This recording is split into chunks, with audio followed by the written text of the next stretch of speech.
A'udzubillahi minasyaitonirrajim. Bismillahirrahmanirrahim. Alhamdulillahirabbil alamin. Nahmaduhu wa nasta'inuhu wa nastahdihi wa nastaghfiruh wa na'udzubillahi min syururi anfusina wa min sayyiati a'malina. May yahdihillahu fala mudhillalah wa may yudlilhu fala hadiyalah.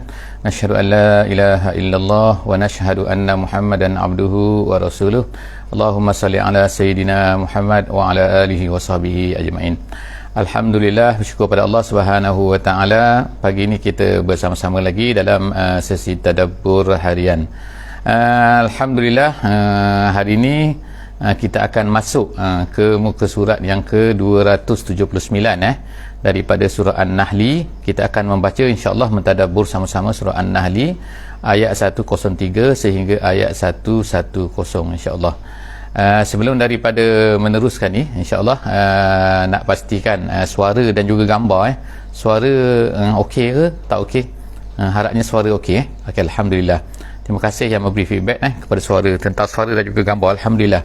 Hari ini kita akan bersama-sama muka surat 279 sebagaimana yang terpapar di skrin kita pada pagi ini.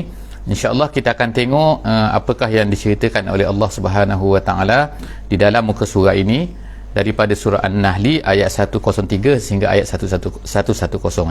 Jadi kita ingatkan kembali, surah An-Nahli adalah surah An-Ni'mah, iaitu Allah Ta'ala berikan nikmat kepada manusia, macam-macam Allah Ta'ala beri nikmat kepada manusia, dan sepatutnya manusia ini beriman kepada Allah Subhanahu wa taala setelah daripada mereka mendapat nikmat-nikmat yang hanya diberikan oleh Allah Subhanahu wa taala saja, bukan yang lain bukan yang lain. Jadi Allah Ta'ala sahaja yang memberi nikmat kepada mereka, yang boleh memberi nikmat, yang memberi nikmat, yang telah memberi nikmat. Jadi sepatutnya mereka hanya memperhambakan diri kepada Allah Subhanahu wa taala sahaja, bukan yang lain daripada Allah Subhanahu wa taala. Jadi Allah Ta'ala telah marah, Allah Ta'ala telah murka, Allah Ta'ala telah sebutkan macam-macam dalam ayat ini, dalam muka surat ini. insya-Allah kita akan tengok lagi pelbagai perkara yang Allah Subhanahu wa taala menandakan bahawa Allah Ta'ala sangat-sangat tak suka kepada orang-orang yang mana mereka ini menyembah selain daripada Allah Subhanahu wa taala, sedangkan yang memberi nikmat itu hanyalah Allah Subhanahu wa taala. Alhamdulillah. Jadi kita baca insya-Allah muka surat hari ini ayat 103 saya baca sikit insya-Allah. A'udzubillahi minasyaitonirrajim. Walaqad na'lamu annahum yaqulun innama yu'allimuhu bashar lisanul ladzi yulhiduna ilaihi a'jami wa hadza lisanun arabiyyun mubin. Sadaqallahul azim. Ayat 103 ni yang baru kita baca, yang baru saya bacakan tadi ni ayat ni insya-Allah, iaitu ayat ini dia nak menyatakan salah satu daripada tuduhan yang disebutkan oleh orang kafir Quraisy ni terhadap Nabi kita sallallahu alaihi wasallam. Mereka tuduh Nabi ni ayat ni dikatakan, diceritakan oleh setengah-setengah daripada ulama. Dia kata ialah kerana Nabi ni dikatakan Muhammad ni ada seorang penjual Nasrani Kristian, yang mana dia ni sedang berjual di sofa tu, maknanya ialah di tepi Kaabah tu di Mekah ni. Jadi mereka mengatakan bahawa Nabi sallallahu alaihi wasallam selalu keluar masuk ke tempat penjual tu. Penjual tu dia bukan orang Arab, dia adalah orang-orang Kristian yang datang daripada luar Mekah yang berniaga di situ. Jadi mereka mengatakan, mereka menuduh bahawa Nabi Muhammad sallallahu alaihi wasallam ini belajar daripada orang tu. Jadi itulah yang dikatakan sebagai bashar ni, bashar yang disebutkan di dalam ayat ni. Jadi walaqad na'lam, Allah kemudian mengatakan bahawa Allah Ta'ala tahu annahum yaqulun, bahawa mereka ni iaitu orang-orang Quraisy ini, yaqulun, mereka ni berkata, innama yu'allimuhu bashar, sesungguhnya Muhammad ini diajar Quran ini, maknanya Quran ini diajarkan kepada Muhammad oleh manusia, bashar, bukannya Allah Subhanahu wa taala. Tengok kan, Allah Ta'ala tegaskan berapa puluh kali dah kan, bahawa yang turunkannya daripada Allah Subhanahu wa taala, bukannya daripada manusia, bukan daripada Muhammad sendiri, bukan Muhammad mengadakan dan sebagainya. Jadi Allah Subhanahu wa taala kata lisanul ladzi yulhiduna ilaihi a'jamiyyun. Kalaulah mereka ni menuduh Muhammad tu belajar daripada orang tu, sedangkan orang tu adalah a'jami. A'jami ni maknanya orang yang bukan Arab, yang mana kalau dia bercakap Arab pun makna kita kata telur lah telur yang tak betul lah bahasa Arab sikit-sikit kan. Jadi maknanya kita boleh tahu kan, di kalangan masyarakat kita pun kita tahu kan, kalau orang tu asal memang betul-betul daripada, kalau kita dia bercakap Melayu memang asal dia orang Melayu betul-betul kan, dengan orang yang datang daripada luar kan. So maknanya walaupun muka dia muka Melayu kita kata, tapi kita boleh tahu oh ni bukan bahasa, ni dari segi bahasa lah maksudnya kan. Jadi pada masa tu orang ni a'jami, orang yang bukan Arab dipanggil sebagai a'jami. Sedangkan Allah Subhanahu wa taala kata wa hadza lisanun arabiyyun mubin. Sedangkan Quran yang dibawa oleh Muhammad ini, yang diceritakan kepada kamu, disampaikan oleh Muhammad ni kepada kamu ni adalah hadza lisanun, maknanya lisan di sini maknanya asal makna lidah, tapi maksudnya bahasa. Sedangkan ini adalah bahasa Arab yang mubin, yang memang jelas-jelas bahasa Arab. Bukan Arab, mana Arab yang mempunyai bayannya, mempunyai fasahahnya, mempunyai balaghahnya kan. Jadi macam mana seorang yang a'jami boleh mengajar Muhammad benda tu semua. Jadi Allah Subhanahu Wa Taala nak tolak ni kata-kata mereka, tuduhan-tuduhan mereka yang kita kata tidak berasas ni kan, yang tak betul ni. Kemudian Allah Taala kata innal ladzina la yu'minuna bi ayatillah la yahdihimullahu wa lahum azabun alim. Sesungguhnya orang yang tak beriman ni, Allah Ta'ala kata orang yang tak beriman, inilah orang Mekah yang tak nak beriman ni, innal ladzina la yu'minuna bi ayatillah la yahdihim, Allah Ta'ala tak akan beri petunjuk pada dia. Tengok kan, Allah Ta'ala dah macam-macam gini dan sebagainya, tapi mereka tetap juga kan mengada sini, menuduh begini kan, mengatakan Muhammad begini, mengatakan Muhammad macam-macam tuduhan mereka terhadap Nabi Muhammad sallallahu alaihi wasallam. Nak katanya mereka ni walaupun datanglah dengan 1000 mukjizat pun, benda yang sepatutnya logik pun kan mereka tak akan terima juga. Jadi tengok kan tuduhan mereka kalau ikutnya tak logik kan. Mereka tuduh Muhammad belajar daripada seorang yang bukan Arab. Jadi takkanlah tiba-tiba bahasa Al-Quran yang cantik begini ni datang daripada orang tu, tak logik kan. Itu tak logik. Jadi Allah SWT kata innal ladzina la yu'minuna bi ayatillah, orang yang tak beriman kepada Al-Quran, ayatillah sini makna Al-Quran, la yahdihimullah, Allah Ta'ala tak akan berilah petunjuk kepada dia. Sebab Allah Ta'ala tak beri petunjuk pada dia, maksudnya ialah mereka tak teringin kepada petunjuk tu, maka Allah Ta'ala tak nak beri. Jadi maknanya dah mereka ni akan sombong sangat kan? Mereka tak nak sangat kan, menolak begini, menolak gini, fikiran dah ada dah, sepatutnya boleh berfikir kan, logiknya. Jadi Allah Ta'ala kata walahum azabun alim, bagi mereka itu adalah azab yang pedih, azab yang alim. Seterusnya Allah Subhanahu Taala sebut seterusnya ialah ayat yang ke-105 kita tengok sekarang 105. Allah sebut innama yaftaril kaziba. Tengok kan. Jadi sekarang ni Allah Subhanahu Taala sebut innama dalam bahasa Arab lil hasri, maksudnya ialah untuk mengatakan bahawa itulah saja, hanya senya, itu terjemahan dia kan. Kita kata jadi innama yaftaril kaziba, yang mengada-ngadakan benda bohong ni, maknanya yang orang yang hanya mengadakan perkara-perkara pembohongan ni, yaftari mengada-ngadakan mengada-ngada al-kaziba, satu benda yang bohong ini, allazina la yu'minuna bi ayatillah, ialah orang yang tak beriman dengan Allah Subhanahu Wa Taala, orang tak beriman dengan Al-Quran yang akan mengada-ngadakan ni. Jadi kalaulah orang, Allah Ta'ala mengatakan bahawa orang yang mengada-ngadakan Quran ni, mengada-ngada menipu-nipu ni, sebenarnya ialah orang yang tak beriman. Jadi kalaulah begini sifat dia, maknanya ialah Muhammad lagilah tak mungkin. Sebab kan orang yang hanya mengada-ngadakan ialah orang yang menipu, orang yang tidak beriman. Dan juga wa ulaika humul kazibun, Allah Ta'ala kata dan mereka inilah orang kazib, hanya orang menipu saja yang boleh menipu, mengatakan satu perkara. Sedangkan Muhammad ni sejak daripada kecil lagi, kamu juga wahai orang-orang Quraisy mengatakan bahawa Muhammad ini adalah merupakan Al-Amin, orang yang boleh dipercayai, bukan sebelum daripada umur Nabi 40 tahun saja, selepas daripada umur Nabi 40 tahun pun, masa Nabi dah dewasa pun, masa Nabi nak hijrah pun, masih banyak lagi barang-barang yang disimpan oleh orang-orang Quraisy ini kepada Muhammad, termasuk orang kafir. Maksud orang kafir lah ni, bukan orang Islam, orang kafir yang banyak harta ni mereka disimpan kepada Muhammad.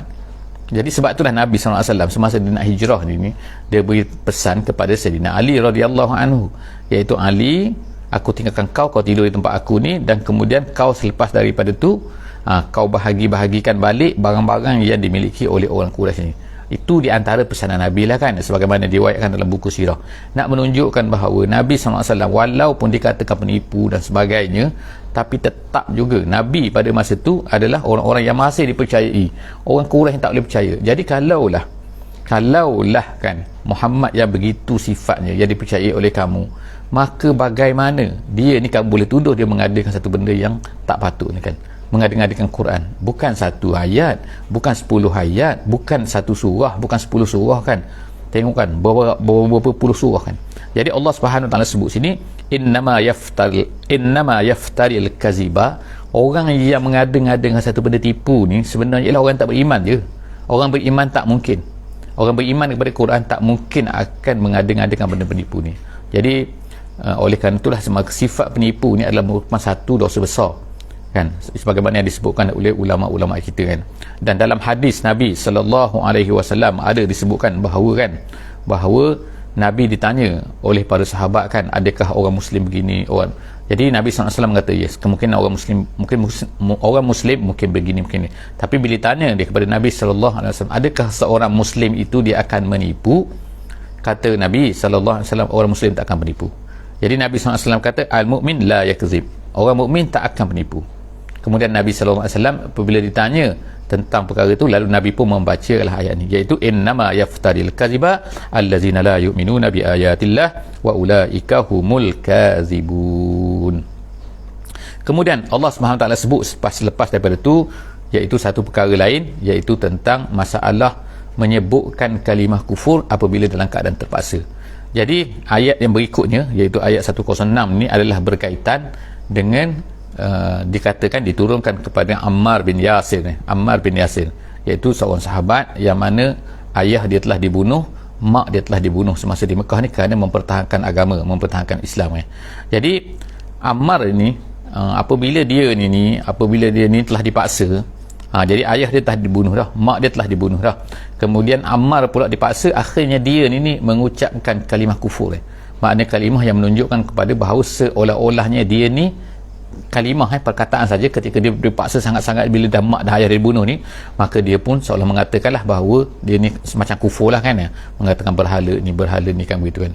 Jadi pada masa tu, selepas daripada tu dia datang kepada Nabi, masyhur lah, jadi sahabat-sahabat pun bercerita lah, mengatakan bahawa Ammar dah kafir semula dah dan sebagainya. Jadi selepas tu tak lama Ammar ni dia datang kepada Nabi SAW dalam keadaan menangis. Diceritakan dalam satu hadis bahawa Nabi SAW telah mengesap mata Ammar ni, dan mengatakan satu perkataannya yang kita boleh sebutkan di sini, iaitu Nabi SAW kata in adu fa'ud. Nabi kata kepada Ammar, in adu fa'ud, kalau mereka ulang lagi, kamu ulang lagi. Jadi maksudnya ialah kalau mereka ni paksa lagi, orang kafir ni paksa lagi kamu maka kamu boleh ulang perkara tu. Jadi ada satu riwayat lain mengatakan Nabi SAW bertanya kepada Ammar pada masa tu, bagaimana kamu dapati hati kamu? Adakah hati kamu ni rasa macam selesa dengan kekufuran tu? Tak. Ammar kata tak, hatinya masih lagi dengan iman. Jadi Nabi SAW pernah sebutkan dalam hadisnya, tak mungkin Ammar ni kafir. Sebab apa? Dia daripada kepala dia sampai kepada kaki dia tu beriman. Iman tu dah masuk ke dalam urat-urat darah dia. Jadi Nabi tak percaya bahawa dia ni kufur apabila diceritakan. Jadi sebab itulah apabila dia datang kepada Nabi SAW, jadi Nabi tanya tu, memang confirm lah, memang sah lah kan, bahawa dia ni memang tidak, dia hanya mengatakan saja kerana terpaksa. Jadi ayat ini, iaitu ayat yang ke-106 ni yang kita akan baca, ni, iaitu a'udzubillahi minasyaitonirrajim, man kafara billahi min ba'di imanihi, sesiapa, Allah SWT sebut sesiapa yang kufur kepada Allah selepas daripada dia telah beriman. Kemudian illa man ukriha wa qalbuhu mutmainnum bil iman, melainkan ada terus dia masukkan melainkan di sini. Maknanya Allah Taala sebut tadi, yang pertama tadi Allah Taala marah kan, sangat-sangat marah kepada orang yang kufur selepas daripada dia beriman. Jadi melainkan Allah Taala sebutkan sini kan. Ini dia panggil istisna pengecualian. Jadi adalah dalam bahasa Arab ada yang kata istisna sini munqati', ada istisna ini tak apalah muttasil. Tapi tak apa kan. Itu bukan perbincangan kita lah, sebab itu perbincangan yang lebih detail dalam bahasa Arab. Jadi Allah SWT kata melainkan, nak menolak melainkan iaitu orang-orang yang mengecualikan orang-orang yang dipaksa, man dipaksa dan hatinya masih lagi mutmainnum bil iman, masih lagi rasa tenang, rasa suka hati dengan iman, masih beriman maknanya hati dia. Jadi Allah Ta'ala kata walakin, tetapi iaitu orang yang Allah Ta'ala marah ni yang bagaimana, iaitu orang-orang yang man syaraha bil kufri sadran, orang yang syaraha maknanya lapang, maknanya suka hati, maknanya tak kisah. Iaitu maknanya apa? Orang yang mana kufur itu disuka dengan kekufuran itu. Ini orang yang Allah Ta'ala marah ni ialah orang-orang yang mana dia suka kekufuran, dia tak kisah pun. Dalam bahasa Brunei kata tak ingau pun dengan kekufuran ni. Maknanya kan dia selesa dengan kekufuran. Itu yang Allah Ta'ala marah tu. Allah Ta'ala kata fa'alaihim ghadabun minallah. Orang yang macam tu, iaitu orang yang bukan terpaksa tu. Jadi kalau orang terpaksa, ada dua hukum. Kalau orang terpaksa ni, yang pertamanya, yang paling afdal, jika dia terpaksa, maka dia ni terus beriman, terus menyatakan iman dia, lawan sampai walaupun dibunuh. Itu yang paling afdal lah. Tapi dibolehkan kata ulama, kalau seseorang itu dipaksa, maka dia boleh mengungkapkan kalimah kufur sebagaimana yang dilakukan oleh Ammar. Jadi maknanya yang dilakukan oleh Ammar pun betul, yang dilakukan oleh ayah dan mak dia pun betul, iaitu Sumayyah dan juga Yasir. Sebab apa? Iaitu ambil yang afdal, iaitu ambil yang dibolehkan. Jadi Allah SWT kata yang Allah Ta'ala marahnya ialah orang-orang yang mana syaraha sadran tadi tu, iaitu orang yang tak kisah, yang suka hati. Dipaksa, dia pun suka hati menerima kekufuran tu. Itu yang Allah Ta'ala fa'alaihim ghadabun minallah walahum azabun azim. Allah Ta'ala kata bagi mereka itu adalah azab yang pedih. Kenapa? Kerana mereka ini syaraha dengan kekufuran tu, kerana gembira, macam tak kisah, tak ingau dan sebagainya kan. Allah Subhanahu Taala sebutkan sebab kenapa Allah Taala marah ni kan, iaitu kerana kenapa mereka ni mendapat kata ghadabun minallah ni, kerana zalika bi annahum istahabbul hayatad dunya, kerana mereka ni lebih memilih untuk kehidupan dunia, ialah dunia lah kan. Maknanya mereka lebih suka duduk di dunia, maka mereka takut pada mati. Kerana mereka takut mati, maka mereka pun Tuhan. Jadi Allah Ta'ala marah kepada orang macam ni. Jadi Allah Ta'ala kata zalika, kemarahan Allah Ta'ala itu, Allah Ta'ala azab itu kenapa? Kerana zalika bi annahum istahabbul hayatad dunya, mereka ni lebih suka kehidupan dunia alal akhirah, wa anna Allah la yahdil qaumal kafirin. Allah Ta'ala tak akan memberi hidayah kepada orang kafir. Maknanya dah mereka ni memilih kekufuran, maka Allah Subhanahu Wa Ta'ala tak akan memberi hidayah kepada mereka. Jadi sekarang ni terletak kepada diri kita kan. Allah Ta'ala beri pilihan kepada kita. Kita ni nak pilih apa? Nak pilih iman ke? Nak pilih Islam? Nak pilih iman ke? Nak pilih kekufuran kan? Jadi Alhamdulillah kita sekarang memilih al-iman. Kita sekarang memilih al-Islam. Jadi Alhamdulillah. Tapi ada orang memang dia nak memilih kekufuran. Dia rasa suka dengan kekufuran. Dia rasa tak kisah. Dia rasa tak ingau. Dia rasa... Jadi orang yang macam tu Allah Ta'ala sangat marah pada mereka. Jadi orang macam tu Allah Ta'ala dah dia pilih sangat kekufuran, Allah Ta'ala tak akan beri hidayah lah kepada mereka. Tapi walau bagaimanapun kita ni sebagai orang yang bertanggungjawab, orang yang berdakwah, orang yang mengajak kepada Islam, kita tetap juga berusaha kan. Kita tak tahu kan, kemungkinan satu masa ada tu orang tu terbuka hatinya untuk menerima Islam. Sebagaimana di akhir zaman kan, zaman kehidupan Nabi SAW, ramai para sahabat-sahabat tu yang mana mereka ni sebelum daripada tu adalah merupakan penentang-penentang yang kuat seperti Khalid bin Al-Walid, seperti Ikrimah bin Abi Jahal, seperti Abu Sufyan dan juga lain-lain. Sahabat-sahabat itu yang masyhur yang saya sebut tu, mereka ini akhirnya masuk Islam, dan kemudian selepas daripada itu telah menjadi orang-orang Islam yang sangat baik, dan mereka telah berjuang untuk agama. Jadi walaupun sebelum daripada itu mereka ni kan. Jadi Allah SWT sebut sini iaitu orang-orang yang orang-orang yang begitu Allah Ta'ala tak, wa annallaha la yahdil qaumal kafirin, Allah Ta'ala tak akan beri hidayah kepada orang-orang yang memilih kepada kekufuran tu. Ulaikal ladzina taba'a, Allah Ta'ala sebutkan dalam ayat 108, iaitu orang-orang yang begini Allah Ta'ala taba'a.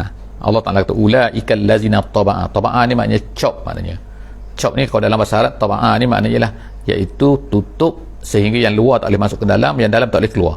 Gitu tu maksud taba'a dalam bahasa Arab. Jadi Allah SWT sebutkan ulaikal ladzina taba'a Allahu ala qulubihim. Allah Ta'ala ikat, Allah Ta'ala seal apa? Qulub, iaitu hati mereka, wa sam'ihim, di atas pendengaran mereka, wa absarihim, di atas mata mereka. Jadi maknanya sini apa kan? Mata mereka melihat pun mereka tak akan boleh nampak. Telinga mereka mendengar pun mereka tak boleh nak terima hidayah tu. Hati mereka pun tak boleh terima hidayah. Jadi tengok dahsyat kan. Kita tak nak sampai kepada tahap ni kan. Kalau dah orang tu memilih kekufuran sehingga Allah Ta'ala tutup terus kan hati dia. Mana walaupun apa benda pun orang cerita kepada dia, walaupun apa pun dia dengar kebaikan-kebaikan kan, walaupun sekarang orang baca kan, dia baca pun apa kan internet, apa semua kan dalam media sosial semua pun kan, tentang kebaikan Islam, semua dia tak boleh terima. Dia tutup, dia pandang dengan kejahatan Islamfobia kan, dia pandang Islam tu kan dengan tu kan. Jadi kita bertugas lah insyaAllah kan, kita pada hari ini kita bertugas untuk bertanggungjawab lah untuk kita ceritakan Islam ni kan kepada orang semula, supaya orang ni kan akan nampak kan. Jadi tapi kita kena ingat sini juga kan, bahawa orang-orang yang Allah Ta'ala cop tu kita takut kan hari ni kan, kita takut untuk diri kita sendiri yang pertamanya kan, kita takut kita ni dicop oleh Allah Subhanahu Wa Ta'ala. Dicop situ, cop dalam bahasa Arab maknanya tawa'a, iaitu tutup sebagaimana yang saya sebut tadi, iaitu tutup di luar tak boleh masuk, dalam tak boleh keluar. Jadi wa ulaika humul ghafilun, mereka itu Allah Ta'ala beri nama sebagai Al-Ghafil. Yang saya sebut cok-cok tu makna apa? Yang tak boleh keluar tu apa? Yang tak boleh keluar tu ialah kekufuran. Kekufuran tak boleh keluar dah. Sepatutnya kita keluarkan kekufuran dan kita masukkan keimanan. Itu sepatutnya manusia kan. Bila Nabi SAW datang, kita ambil keimanan daripada kita campur, kita buang. Tapi sekarang ni kalau kekufuran tu maksudnya ialah dia ada kekufuran dalam diri dia tu, kemudian datangnya Islam daripada luar, dia tak boleh. Yang luar tak boleh masuk, yang dalam tak boleh keluar. Itu maksud dia kan. Jadi itu tawa'ah yang kita sebutkan tadi. Jadi Allah SWT labelkan mereka ini wa ulaika humul ghafilun. So dapat satu label lagi kan, iaitu label ghafil. Ghaflah ni maknanya ialah apa ni, lalai. Mereka itulah orang-orang yang lalai, yang tak nak gunakan apa yang diberikan oleh Allah Subhanahu Wa Taala tu untuk mendapat pengajaran. Kemudian seterusnya ialah ayat 109. Ayat 109 Allah SWT sebut la jaram. La jaram kita sebut sebelum daripada ni. Dalam Quran ada gabungan ini, la jaram ni ada sebanyak 5 kali dalam Quran. Banyak 5 kali. Maksud dia ialah haqqan, maksud dia. Asalnya tidak pelik. Jarama tu maksudnya pelik asalnya. Tidak pelik, tidak mustahil. Tapi bila digabungkan dua perkataan tu, maka makna dia ialah haqqan. Makna memang betul. Memang betul untuk maksud dia. Annahum fil akhirati humul khasirun. Mereka itu pada hari akhirat mereka adalah orang-orang yang rugi. Jadi lagi al-ghafilun, lepas tu al-khasirun. Jadi banyak kan sifat-sifat ni Allah Ta'ala beri kepada mereka. Mereka ni rugi, mereka ni maknanya bertalu-talu, kita katakan. Datang sini kan, label daripada Allah Subhanahu Wa Ta'ala terhadap mereka ni kan. Sebab mereka ni gini, mereka ni gini, mereka gini kan. Jadi Allah SWT sebut sini ialah mereka ni khasirun, mereka ni ghafilun, mereka ni ditabakkan kan, dan tidak memberi hidayah. Jadi kita tengok kan daripada ayat 107, ayat 108, sekarang ayat 109, kemudian habis itu sekarang kita masuk pula kepada ayat yang terakhir 110. Dalam ayat 110 ni Allah SWT sebut ni, iaitu lain sikit, iaitu cerita apa, ada macam seolah ada kaitan, tapi maksudnya satu keadaan yang lain. Summa inna rabbaka lillazina hajaru. Sekarang ni Allah Subhanahu Wa Ta'ala sebutkan satu, kita kata buka pintu daripada Allah Subhanahu Wa Ta'ala, ataupun Allah Ta'ala sebut satu pelepasan. Allah Ta'ala satu kurniaan yang Allah Ta'ala nak berikan kepada orang-orang yang bersifat begini. Apa dia? Iaitu, dan kemudian inna rabbaka, sesungguhnya Tuhan kamu itu lillazina hajaru. Allah Ta'ala nak berikan kepada orang-orang yang berhijrah ni. Ini kurniaan Allah Ta'ala nak berikan kepada orang-orang yang berhijrah. Berhijrah sini maksudnya ialah berhijrah dulu. Kalau dulu ialah daripada Mekah ke Madinah lah, iaitu mereka ni setelah daripada mereka ni diseksa, mereka ni ada di kalangan mereka tak nak hijrah kan. Ada mereka sebab apa? Sebab tak nak hijrah daripada Mekah ke Madinah ni sebab sayang kan. Banyak rumahnya dah dibina, tak tahulah apa benda lagi kan, banyak lah kan sanak saudara di sana dan sebagainya kan. Jadi mereka ni enggan untuk tinggalkan tanah air mereka lah kan. Jadi Allah, hijrah satu benda yang besar Jadi Allah SWT sebut sini kan, puji orang-orang yang berhijrah, orang-orang yang berhijrah kan. Kemudian mim ba'di ma futinu, setelah daripada mereka ini diuji. Fitnah ni maksudnya uji, diuji oleh Allah SWT dengan penyiksaan. Mereka kan, mereka Islam di Mekah tu masa tu kan mereka ni diseksa dan sebagainya. Maka itu futinu, fitnah, asal daripada fitnah lah, kita fitnah ni ialah, asal fitnah ni ialah orang tu memasukkan emas tu kan emas goldsmith dia masukkan emas tu ke dalam api. Supaya apa? Supaya keluar terpisah daripada emas yang original, yang dengan daripada campuran-campuran dengan kekotoran-kekotoran itu. Itu tujuan dia. Jadi akhirnya perkataan fitnah ni digunakan untuk maksud cubaan. Jadi Allah SWT sebut sini iaitu mereka ni dicuba. Masa mereka ni diseksa di Mekah tu, mereka sebenarnya tu dicuba. Futinu, dibaca tuan, dipanggil futinu, itu dicuba. Jadi orang yang macam tu semasa di Mekah ni, kemudian mereka ni berhijrah dan kemudian summa jahadu, dan kemudian mereka ni berjihad pula. Kemudian tu wasabaru, dan mereka sabar dalam suasana mereka, sabar tinggalkan Mekah, sabar dalam jihad mereka, sabar semualah, sabar kena seksa dan sebagainya. Allah Ta'ala kata inna rabbaka min ba'diha laghafurur rahim, dan sesungguhnya Tuhan kamu min ba'diha, selepas daripada itu semua, adalah laghafurur rahim, sangat-sangat ghafur, sangat-sangat rahim.